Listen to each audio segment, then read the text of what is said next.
Good morning. I'm Chaplain John Rollison with the Homesteader Reserve Base Chapel, and thank you so much for joining us for day 24 of our Advent devotional series from Cru Ministry. Today's reading starts with a passage from the Gospel of Luke, chapter 21, verses 1 through 4. Jesus looked up and saw the rich putting their gifts into the offering box, and he saw a poor widow put in 2 small copper coins. And he said, "Truly I tell you, this poor widow has put in more than all of them, for they have contributed out of their abundance, but she, out of her poverty, put in all that she had to live on."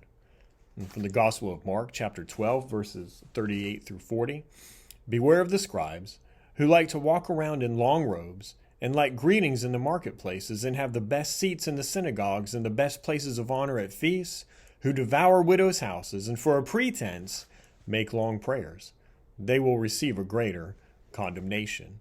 And from the book of Philippians, chapter 2, verses 5 through 8, "Have this mind among yourselves, which is yours in Christ Jesus, who, though he was in the form of God, did not count equality with God a thing to be grasped, but emptied himself, taking the form of a servant, being born in the likeness of men, and being found in human form, he humbled himself by becoming obedient to the point of death, even death on a cross."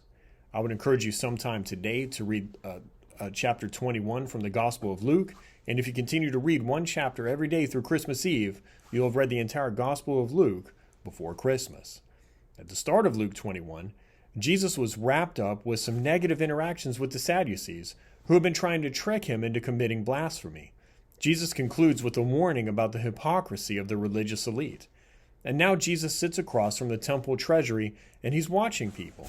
And perhaps he feels sad as he recognizes the irony of where he sits and what he observes. This is his temple and his treasury, and he watches the rich put in large amounts of money into the treasury, and amid the bustling in his house, Jesus sees so little faith, but he continues to watch people. And then he calls over his disciples to tell them what he observes. People back then, just like people today, would have thought the widow was unwise to give everything she had to live on. But Jesus says that God's heart warms as what amounts to meager pennies hits the bottom of the temple treasury. And the contrast between this scene and the preceding one with the Sadducees could not be more different. Unless we move on quickly to simple lessons like, it's the thought that counts, it helps to see the social construct of Jesus' day and how it relates to our own day. The religious, the wealthy, the well-connected were at the top of the heap, and while people like the widow were at the bottom. And as Jesus mentions elsewhere, the predominant cultural thinking was that if you were poor, you must have done something wrong to deserve being poor. And if you were rich, well, then you must have done something right to deserve to be wealthy. You've received God's blessing. Well, obviously the poor person didn't, which is wrong thinking. And while few of us admit it, we might think this way as well.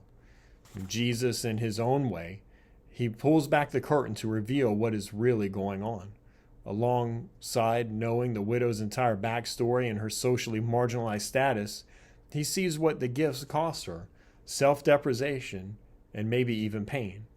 Excitedly, Jesus calls his disciples over to show how she gave absolutely everything that she had, and honestly, someone who is truly generous like the widow, maybe she's a little crazy after all.